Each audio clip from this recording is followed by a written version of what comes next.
Thank you. Our executive producer, John Hollis, ladies and gentlemen. Michael Dukakis has chosen a running mate. That's right. Texas Senator Lloyd Bentsen is his new man. You know, I was watching him the other day, and it dawned on me that politicians, they don't talk the same language. Did you see him on TV the other day? 28 years ago. A man from Massachusetts who lived a mile from Kitty and I's house chose a man in the state of Texas named Lyndon Baines Johnson.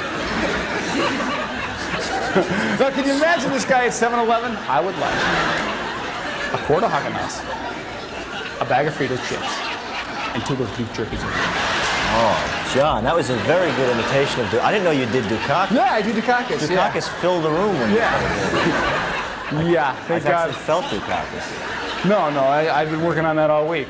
That was good. That was excellent. Thank you very much. Very good. The elusive Sam Dagan escaped from Israel, folks. Who? Now, Sam is the resident from West Hartford, accused of what? He built 2 Connecticut banks for what? $6 million. Now, the FBI has a tip. That's right. Sam was seen with Victor Garina. That's right, running a lemon ice stand at Ocean Beach. Can't believe it. The Greater Hartford Open is back in town, and to give you an idea of the magnitude of celebrities, tournament officials held a press conference this morning and announced that, yes, Red Buttons will play in the tournament.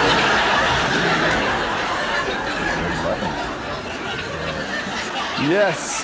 What is this? Actress Jeanette Nielsen and New York Jets Mark Gastineau have ended their 6-month engagement, and darn it, I thought it was going to last forever. You know, that reminds me of something, John. I was just reading this book, and it reminds me that I should come over here and tell you that it's here.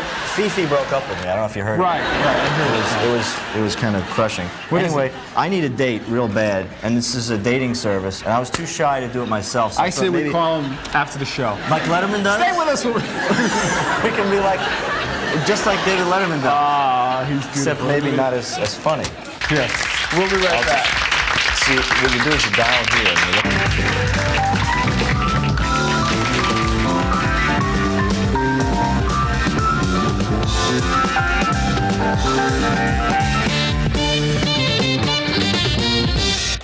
Burgers are almost ready. How's everybody want theirs done? Make mine well done. Rare. Rare, please. Hey, Carl, this was a great idea having the whole group over for a Sunday cookout. This is working out great. Phil, I gotta be honest with you. Some of these people are like family to me. I don't know where I'd be if it wasn't for F.A. By the way, what'd you bring? Well, I brought some coleslaw. I gave it to Linda over in the kitchen. Say, Carl, what's wrong with Dave over there in the corner?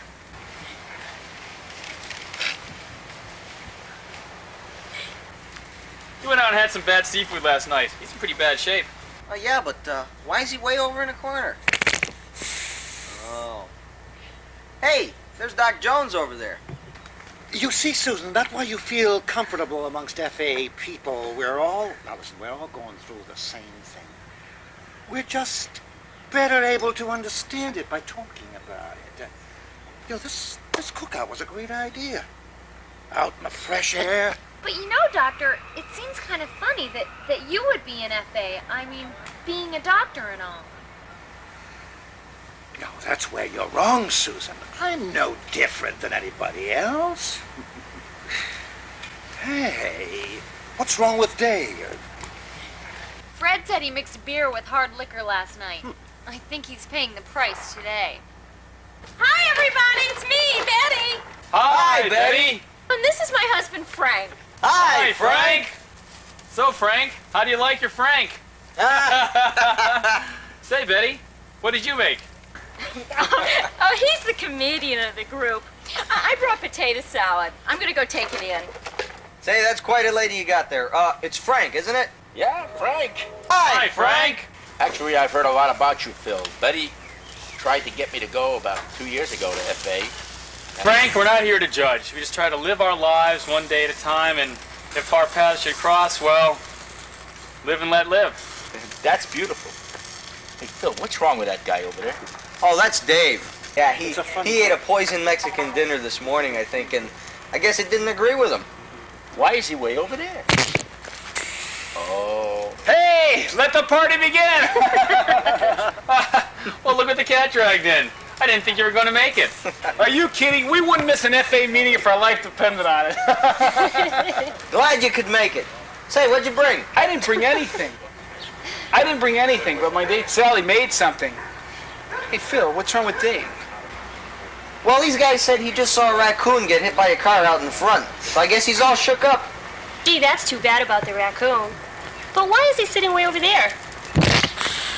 Oh. Phil, should I put this dish in the house? Yeah, that's fine. Put it in the house. Say, what'd you make? I didn't make them. My mother did. Homemade baked beans. Not beans! No! You can say to tear me away from my God. There's nothing you can do, 'cause I'm stuck like glue. Okay, welcome back to Downtown, and our guest, our executive producer, John House, is still with us in his favorite position, back from his vacation. We just want to welcome you back, John. It's good to see you. Now, our guest today has written a book called Obesity, a Disease of the Mind. And unlike other diet books, Michael's book claims that obesity is a disease of the mind, not the stomach, not the mouth. Now, he's done the Sally Jesse Raphael show, among other shows. Let's have a big hand for Michael Beaulieu. Michael, come on out. Glad to meet you, John. Glad you're here, Mike. So, Mike, what's Sally Jesse Raphael like? She's very pleasant. Is it she? Yes. Yeah, very nice woman. Obesity, And I though. enjoyed being on her show. You did. When were you on the show? About 5 weeks ago. Just you alone, or were you with somebody I was else? with 2 other panelists. What'd you talk about? Effective methods to lose weight, which this is one of. Now, your book, Obesity, Mike, the word, it's not a very pretty name. What does it mean, obesity? I mean, when I think of obesity, I think of somebody that's really heavy. And, I mean, what's the definition of somebody that's obese, or the definition of obesity? When a person is 20% over their normal body weight for height. That's the medical definition. So someone like John Hollis, who's 5'8" or 5'6" and weighs 180, that would be obese. I don't know John Hollis. Well, I mean, okay, say somebody who... If a person weighs 20% more than their normal body weight for height. What's a normal body weight for somebody 6 foot, say? It would depend upon their frame. Oh, really? But usually they used standards that are set by the Metropolitan Life Insurance Company. Okay, and so... of course, those are standards set by people that also have their insurance, I might add. Okay. Now, I found your book interesting because it's the first book that I've read where you combine that obesity is caused because of the mind, or because of chemicals in the mind, or chemicals reacting in the mind. What exactly is it? For a person who wants to lose 10 pounds or 100 pounds, obesity, a disease of the mind, is a spectacular new concept in weight control. Scores of the nation's leading health experts, including Yale New Haven Hospital, the American Diabetes Association, the American Health Foundation, show you step by step essentially how to lose weight and keep it off. And the book also includes a 1-hour hypnotherapy weight loss cassette that stops compulsive eating, destroys urges to pick and snack, and cures cravings for fattening foods. Now, you said that most diets, 98% of the diets, end in failure. Is that Yes. is that high a percentage? Yes. With the amount of books out on dieting, that many fail. What's 98% of all diets failed because diets essentially fail to diets fail to take weight off because diets fail to treat both hunger and overeating in the mind, where it starts. And how does your book do that? How does your book? The hypnotherapy weight loss cassette actually attacks overeating in the mind. So how does the mind work, and how does the mind work as far as eating? And Well, essentially the theme of the book is that the mind can become easily addicted to the chemicals in the foods that we eat. And when we learn to associate how we feel with what we eat, the mind becomes addicted to the chemicals that make us essentially feel good. Mm-hmm. And So, then go ahead. and then we start up these particular patterns or cravings or urges for these particular foods, and we become addicted. So through hypnotherapy, you can cure that, or you can... Hypnosis is essentially interrupts the, we'll say those little neurotransmitters in the mind, those little parts of the mind that are sending out these powerful urges and cravings for particular foods. And after listening to the weight loss cassette, it stops those signals where the hunger starts, which is in the mind. In other words, a person that had cravings for chocolate or sweets or too much of any particular addictive type of food, it just stops instantly. If there's one particular food, like say chocolates, do you cater to that chocolate? In other words, do you cater to that one particular food, or is it all foods like salts or fats or things like that? In other words, the cassette is more or less designed for, let's say, the general population. So persons that are overweight, a person, let's say, wants to lose weight, the problem isn't essentially losing weight, it's overeating. And that's what the cassette stops. It stops compulsive, addictive eating behavior. It destroys urges to pick and snack between meals and literally cures cravings for fattening foods. And that much we guarantee. Now, have you worked with people where you've seen success with this, or? No, I've worked closely with a number of the country's leading weight loss experts, including Yale New Haven Hospital, people from the American Diabetes Association, and we have a very, very high success rate. Now, my mother's always told me not to eat standing up, and I've always done that ever since I can remember. What's wrong with something like that besides? It's almost like eating unconsciously. Would you eat more when you're standing up? Or? Yes, yes. Yeah. So, does the book say be aware of the food you're eating, is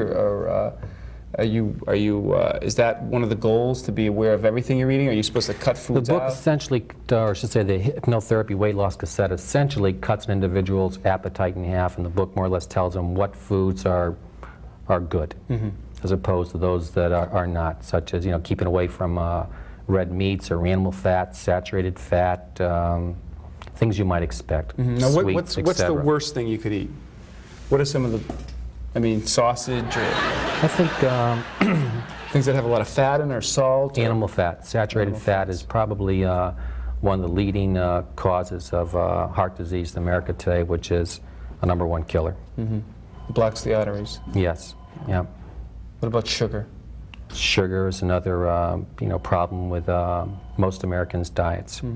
But the essential rules that we have in the book is we just tell a person eat all your meals sitting down at the table, and drink a large glass of water before they essentially put a molecule of food in their mouth, and that activates 3 important post-hypnotic suggestions. One is that it cuts their appetite in half for that meal. By drinking water? Yes.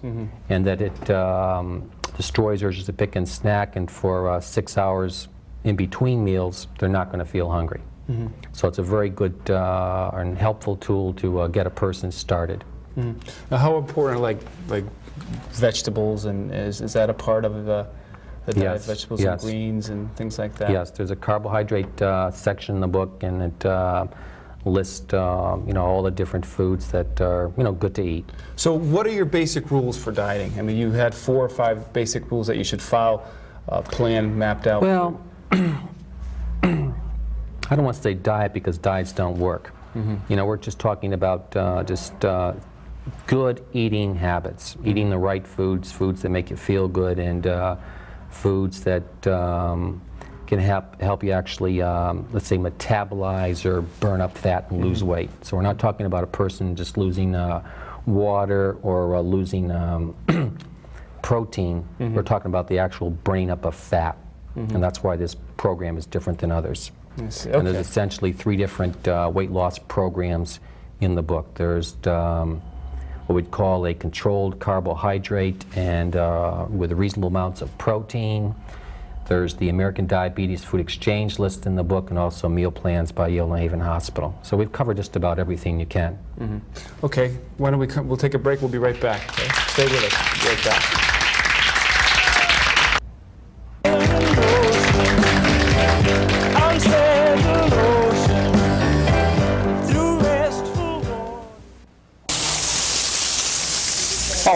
I'm Irv Goldfarb from WHCT. On loan to Hartford Community Television in downtown with John Mason. You know, when a new film comes out, we, the public, usually don't get to see the stuff that, as we say in the biz, is left on the cutting room floor.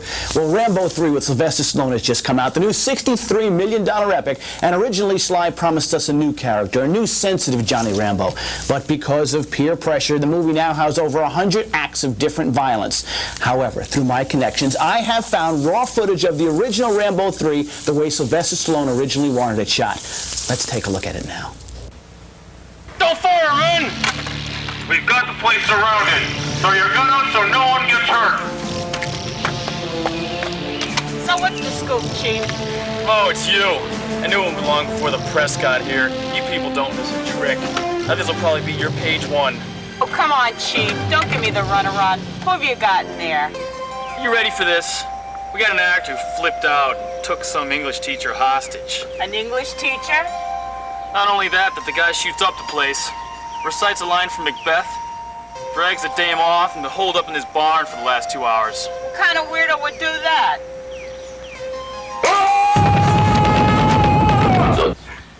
What the hell's going on in there? Before this guy flipped out, he went out to his car and stocked up on an arsenal of ammo. Right now, sitting in there with him in that English teacher are 100 pounds of TNT, 17 grenade launchers, 7 M16s, 4 packs of firecrackers, and a cherry bomb. This could make a really good story. I wonder what's going on in the barn with that poor girl. To be's or not to be or not to be? That's my question. Look! The line is to be or not to be. That is the question. Now, what is the problem? You've had me hold here for 2 hours and you still can't seem to memorize your line. You know, maybe you're in the wrong line of work and you should project. You're mumbling. Okay, wait. I think I got it now. Here, take my script, all right? Got it down? You don't know the first thing about Shakespeare. What play did that come from, huh? Of Mice with Men, I think. Well, you thinked wrong. It was from As You Like It. Name some other Shakespeare plays. Two Gentlemen of Verona ring a bell? How about The Taming of the Shrew? And what about your all-time favorite Measure for Measure? I'm trying my best! Ah! What the hell's going on in there? Okay, so we go over your lines again. Well, that was downtown, and I'm sure your newspaper can't wait to get a hold of this. This guy has no family. The Virgo has been a loner all his life, hates cops, hates the law, and questions all authority. Is the girl in danger? Only if he decides to recite Macbeth. Macbeth? I've got to do something. I've got to help that girl. Son, why don't you let the girl go so no one will get hurt? We're willing to forget the whole thing happened as long as you agree to reimburse the theater for the damage you caused. What do you think, kid? Is it a deal? I'm still making deals with you people! The only way I'm coming out is if you send in 400 of your men. And even then I won't quit. I'll never say die. It's not worth it. Please, give up. I'll never give up. When I was 6 years old, I was in my first play in school. I played a vegetable in Alice in Wonderland. And my teacher said I was typecast for that. And I didn't even know how to type then. Well, ever since then I decided I was going to become the greatest actor that ever lived. What do you think? Could I still be? Look. I'll be honest with you. You need a lot of work. Your English pronunciation is terrible. You don't say your T's, and when you speak, it sounds as if you have marbles in your mouth. You know, you were born too late. Nowadays, in most movies, you need to talk. What the heck's going on in there? Okay, let's take it from the top. We'll do Timmins of Athens. Well, if we don't solve this real quick, we're going to be one less English teacher. If only we could find someone he knew. Someone he'd listen to. Mind if I try?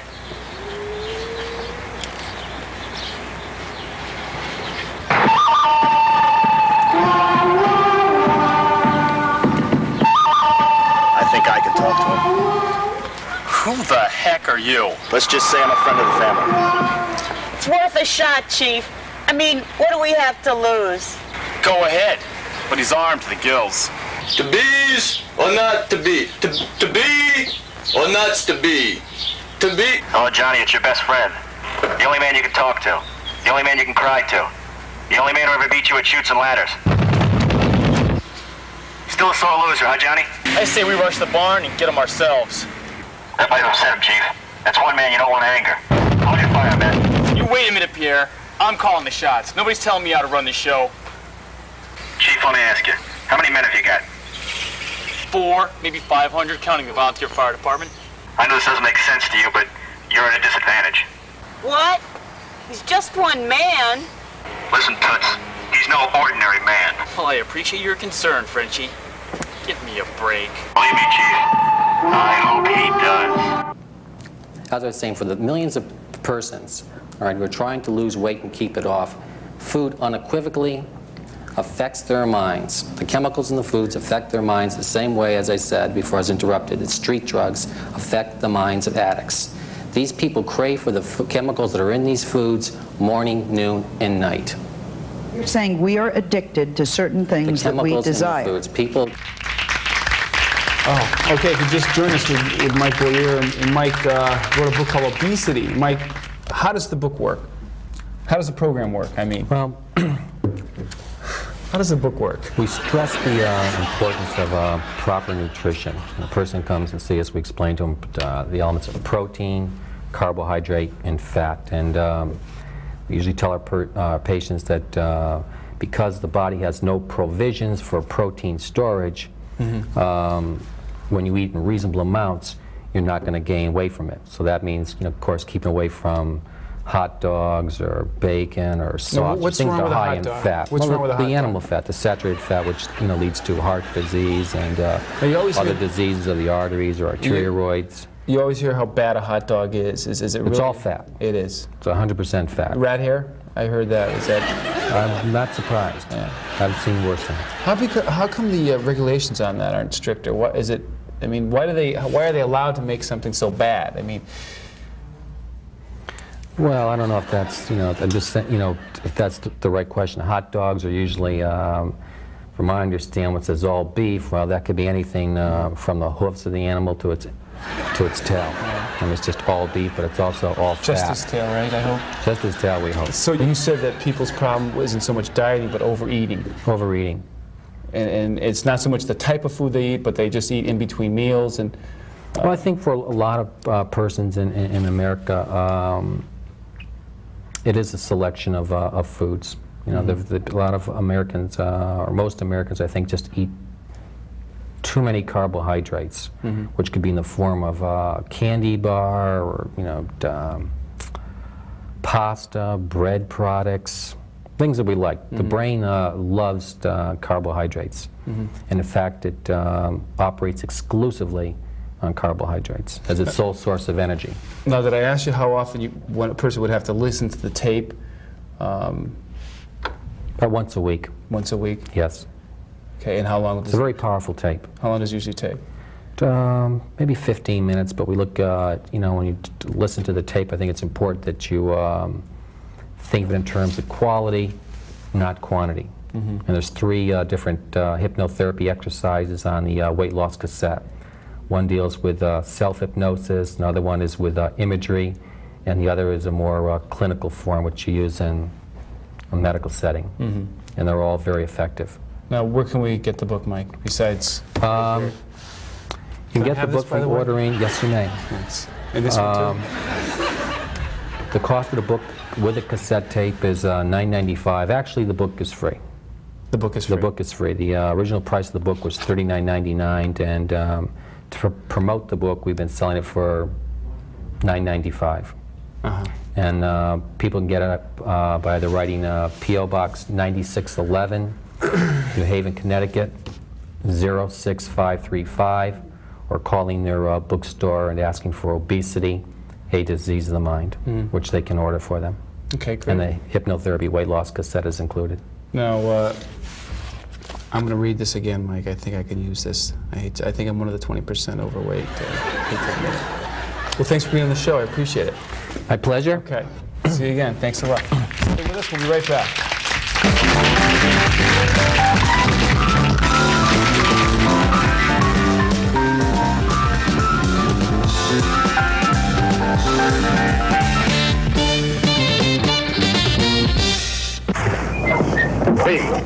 looking for trouble? Oh, no, Well, I'm we are, huh? And you should be too. Oh, but did you know that 1 out of every 4 adults in America has high blood pressure? Yeah, and half those people don't even know it. Getting your blood pressure checked is quick, easy, and painless. Oh, find out if your blood pressure is high. We want you to keep out of trouble. The American Heart Association. We're fighting for your life. That just about wraps up our show. I'd like to thank our special guest, Mike Beaulieu, for being with us tonight. I also like to thank John Howell. I'm always thanking people. Look at him over there, so peaceful, isn't he? I wonder what he's thinking about. Join us in about 2 weeks when our guest will be Joel Lieberman, the Attorney General. Until then, we'll see you. This is Downtown. Good night. Hey, Doc, how come Hollis gets the whole couch again this week? Yeah. Now, Kelly, we all know that John needs the couch. Thank you, Doctor. I appreciate that. I guess it's because I never really got any attention coming from such a large family. I had 12 brothers, and Dad was always working overtime at Travelers. Not much longer. I think it's important that we allow John to express himself without making any judgments. John, how do you feel about working with John Mason? You work with John Mason? Oh, he's such a doll. What's he like? Now, Kelly, please, this is John's time for sharing. And what he watches is entirely up to him. In fact, I watch Downtown all the time. That's the whole problem, Doc. Wherever I go, all people talk about is Downtown and John Mason. Never about me. John, you're with friends now. You can trust us with your innermost feelings. Are you sure he writes his own material? Oh, yeah, he does it all. He writes, he's funny, he does his own monologues, the whole thing. I have nothing to do with it. It's all John Mason. Oh, what a dreamboat! I'd love to get stranded with him on a desert island. Now, Vicky, let's let little John speak. Thanks, Doc. Yeah, that's the problem. Wherever we go, everybody wants to touch him. Nobody wants to touch me. Come on, John. I mean, can you blame them? Kim, real. Thanks so much for your honesty, Kelly. Well, I know if I had a choice. Now, Vicky. Anyway, I'm always the buffoon. I never get to meet any girls. Nobody cares about my feelings. I hear you, brother. Those negative feelings will kill you. My heart goes out to you. Hey, what's he like when he drinks? Donald! That's okay, Doc. I've had to put up with it my whole career. I guess nobody wants to know about me. No, I think it's important that we concentrate on the issue at hand. That's the terrible dilemma of John's life. You know, I don't care what the world calls you. Words like pathetic, short, ugly, dull. Vicky, I think he gets your message. Thank you, Doctor. I guess the main point we all want to say is that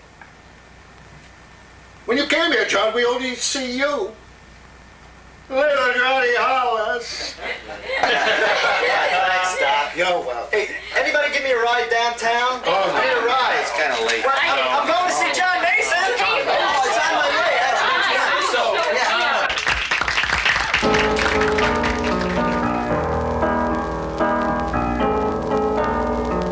When you're alone and life is making you lonely, you can always go downtown. When you've got worries, all the noise and